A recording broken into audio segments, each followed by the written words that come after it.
Dorionanina mirinyo makuma gandaria bilale Dorionina odon bilayo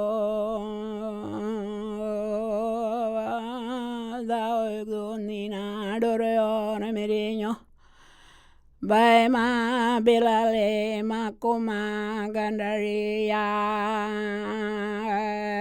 sauduruna miabuno mireño narirorana sauduna saululio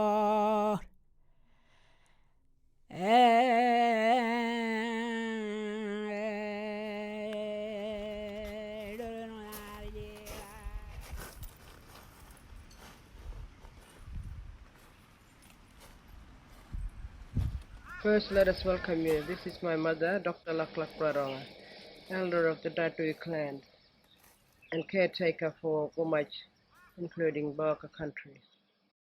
Yo bookmark kololo yako wangao yangana bwajora kodat laprang dole yako kololo wangal dipal wangal gona bakal kometo anga baka.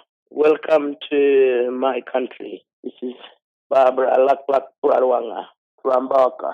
I'm right in the middle of my country where is beautiful beach, calm water, looking at other side of my country. There's some children playing around the beach and my pet Nike crocodile just beside the water looking at me. I'm sitting under the whistle tree at Baka.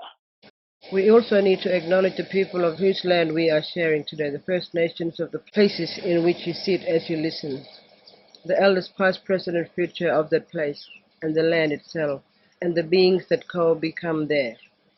And we extend our respect to other First Nations people who might be listening to this presentation.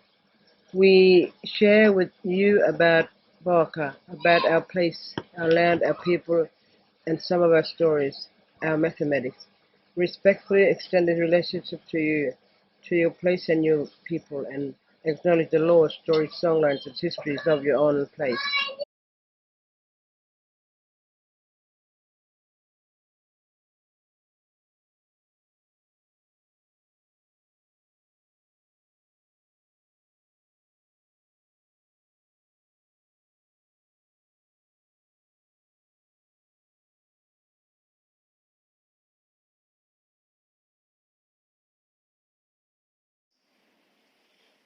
We're happy to be able to present this keynote to you, and thank you for coming and listening to us. We couldn't come down there to be all of us with you, and you can't come to us, so we put this presentation together to invite you into our yarn. We want to share some of what country means and what it means when we talk about caring as country. But we didn't want to get too formal, and we want to give you a sense of our experiences, places, and people. Our presentation embodies some of our different voices and different ways of connection with and as country. You'll hear us talking together at the back of Mirkiawoi's house in Yirrakala, at the Art Centre, at Bawaka, Daliwoi Bay, and at Sarah's place where we all visited her there near Bellingen. And if you listen for the wind and the sand and the waves, you'll hear them speaking too. We want to talk to you in ways that speak deeply to Yolngu relationships with and as place, to the ways that song and ceremony keep the land alive, maintaining relationships and obligations through relations of care. And we want you to realise this is our daily life, our past, our present and future, our song spirals, our ceremony and our everyday, which are all part of the same thing. So come on the journey with us. You might be wondering who we are. We are collective. We are Yolngu and Ngapaki non-Yolngu. And we are speak with and as Barka, our homeland. We are Laklak, her sisters Richardly Mirkeo and Banbapu teachers and community leaders. Their daughter Jondil, who hosts tourists for their family-owned business, and Sandy, Kate, and Sarah, three academic human geographers who, through their work at and with Barka, have been adopted into the family. Barker Country is the lead author of part of this presentation. Barker has enabled our learning, our meetings, the stories that guide us, and the connections we discuss. Barker Country is a known place and space in northeast Arnhem Land, a large area of Yolngu Aboriginal land in the far north of Australia. Richly nourished and attended, Barker is country. Country for us includes humans, more than humans, and all that is tangible and non-tangible. Animals, winds, dreams, rocks, waters, spirit beings, and more. We co-become with country and its beings, and it co-becomes with us. Country knows, thinks, and communicates. Our research collective that gives this presentation is part of Country too. It's part of its vibrant knowing and being. Together we co-become through webs of responsibility and reciprocity with all Country's fellow beings and becomings.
So, as we tell you the story, we are telling it through Barker, through our home. We have got many more patterns and relationships. Some of these are too complicated to share today. Some are too special. We can't share everything. It is not appropriate. In the swamp over there, at the back of the beach at Barker, is a big rangan, a big paperbark tree. You know the paperbark tree? If you open it, you'll see there are layers and layers and layers and layers. The bark, it peels away, and below, it is more bark. It is all entwined together. That's our Yolngu knowledge. There's layers and layers of it.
Kuruto is a powerful word for younger people.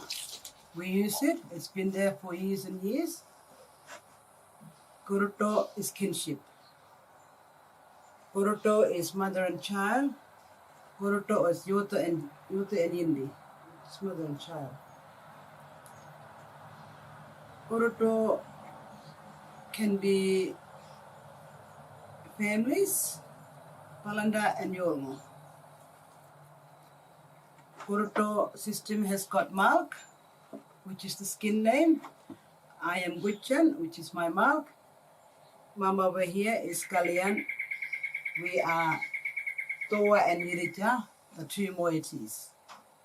The land itself, Toa and Yirita. My homeland Baka is Yirita. My mother's homeland Golorunga is Toa. So they're both Yoto and Yindi, mother and child. Even the sea that connects, there's Toa Sea and there's Yirita Sea. The animals amongst where the land is, Toa and Yirita. Plants, flowers, everything surrounds, even the sand dunes, Toa and Yirika. So our land is very, very valued for us and also connected to. And we are all, us younger people, are connected to our land. We see a country differently because every clan has their own land. And every beach, every point, and every part of that country has a name. We Yulon grow up knowing which place is what place, what name is which place. Another thing country means is it's a person, it's you. You come from that land. Yeah. That country is you. Yeah. So you, the person, and the land are one. It's another way of looking at the country. It's a person and you come from that land. That is your country. When I go to another place, community, they say, where do you come from? And I go, I'm doctor. My skin name is Kalian. And my father is so and so. And they go, oh, I know him. So I must be related to you in this way. Yeah.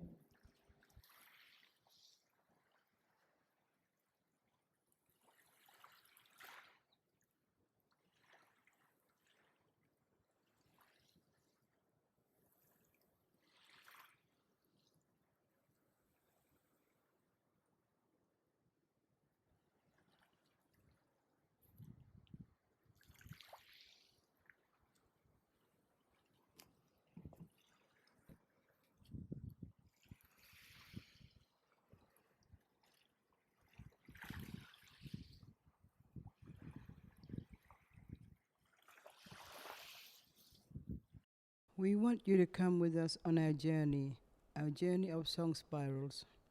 Song spirals are the essence of people in this land, the essence of every clan. We belong to the land and it belongs to us. We sing to the land, sing about the land. We are the land, it sings to us.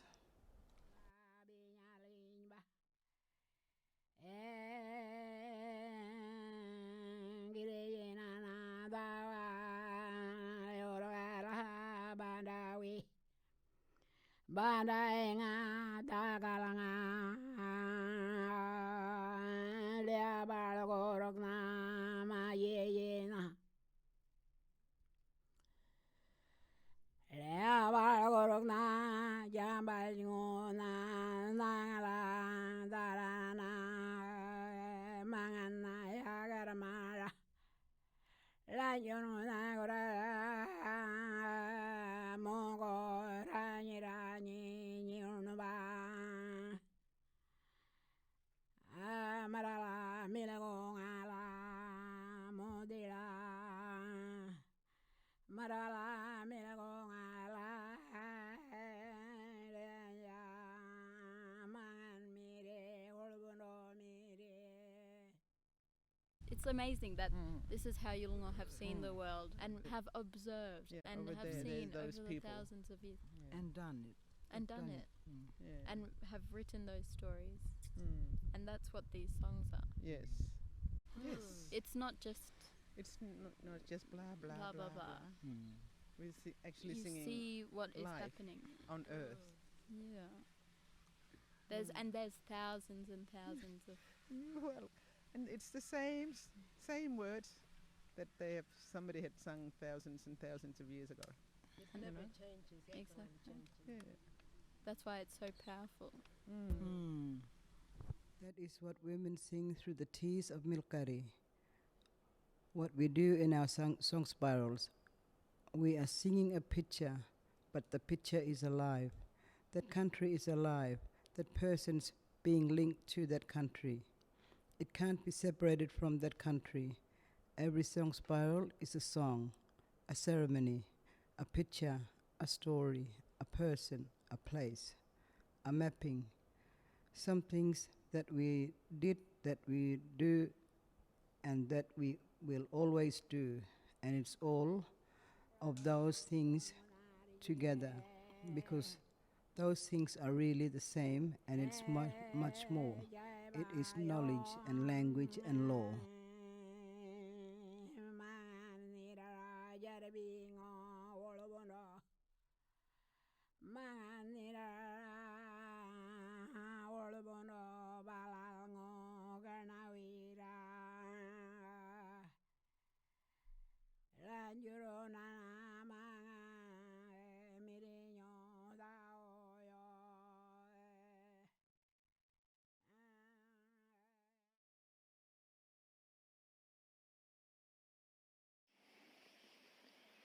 Here in Yirrkala, there's a huge mural to the leaders of the land rights movement.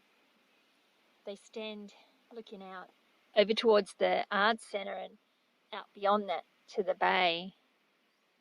We had to ask permission to take this photo, walking over to the senior custodian who sat with his family on the hill. While a mainstream non-Indigenous approach to property and law in Australia may try to separate belonging, Aboriginal law, song, art and ceremony from ideas of property and ownership, Yolngu have been so strong in asserting our and their belongings and have been some of the many leaders in the movement for land and sea rights in Australia. Bowick is near to Yirrkala, home to the bark petition sent to the federal government in 1963, asserting that Yolngu land rights must be respected in the face of a 1963 lease for bauxite mining on Gove Peninsula after no consultation with Yolngu people. This led to the Woodward Royal Commission to investigate legal recognition of Aboriginal land rights, which resulted in the Aboriginal Land Rights Act in the Northern Territory being passed in 1976, and legal recognition of Aboriginal land rights and the establishment of land councils in the Northern Territory. The text of the bark petition is surrounded and held by clan designs. This brings country and law into the centre of discussions around land rights and property. It evokes the true basis of Yolngu belongings and invokes the agency of Yolngu song spirals.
How did you know it's going to rain?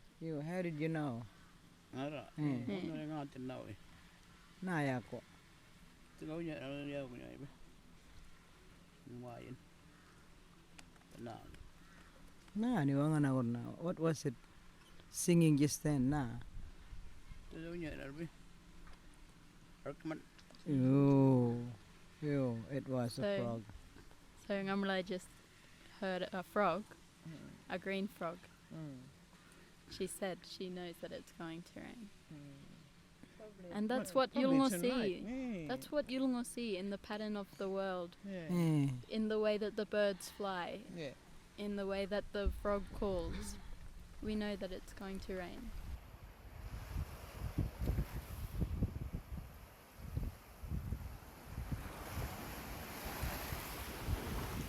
Sharing knowledge is important because we need to teach the young ones and give them that knowledge back.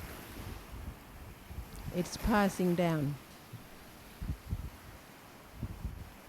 Why do you think it's important, Kate?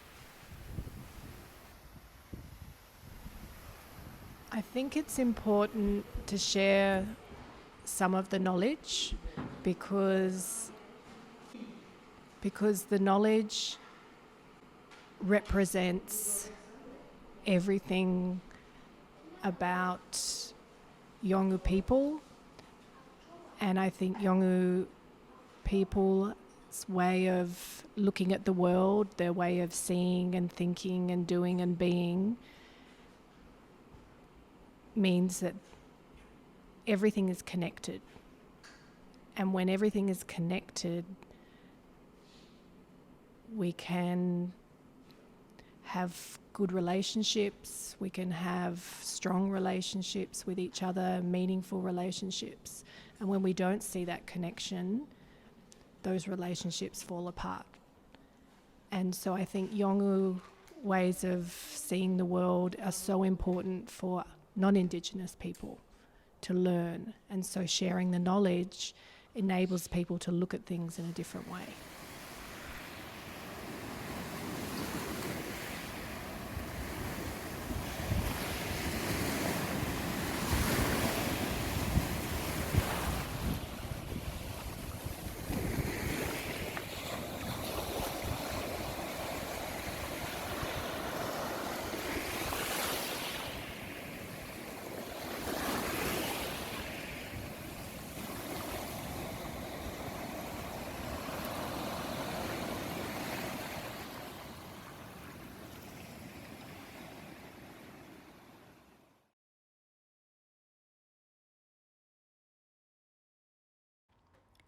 Aboriginal and Torres Strait Islander relationships with and as country fundamentally challenge the idea of land as resource and the privileging of property as the marker of rights that underpin dominant Western property systems and land relationships under settler regimes.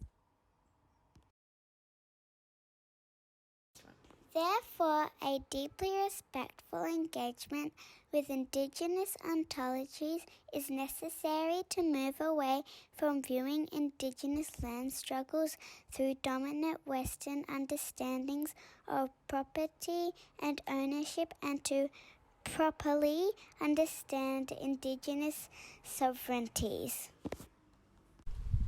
What do you think people should take away from this book? For them to realize that we don't sing about nothing. We sing about earth, life on earth, about life, and that we are all part of it, that we should look after our world, our earth, and our animals, and our lands, but also respect the people who sing these songs. Respect the people, which is us. Respect us for who we are. We are here still, and we will be singing the same songs in the next thousands of years.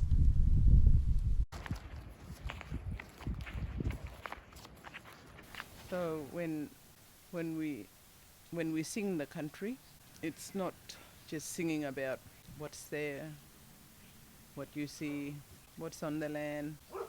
You sing the soul, their soul, and because you all see themselves as part of that land, we are the voices for that land. This country created people to voice a voice so that they can exist. We are the people, the Yolngu of Northeast Arnhem Land and everywhere else. We have songs. Every clan have songs so deep. The words that when we sing, what we call the yindi, the big, the dumuru, the sacred, is so deep that it goes deeper than the roots on that particular land. And we sing through the sacred songs of what we say, dangaraka, the bone. So what we see as people, we see trees and flowers and birds and rocks and the sea and rivers, but dangaraka lies deep within the soil. We sing to let that ngaraka, we bring them out to the top of the soil so that land will know that we care. So when we say we belong to the land, the most important thing to remember and to know is that we do own the land. We own that land because we know the ngaraka of that particular land, of all these lands, and therefore we know the bone that is deep within. If we sing that, then that land will go on forever.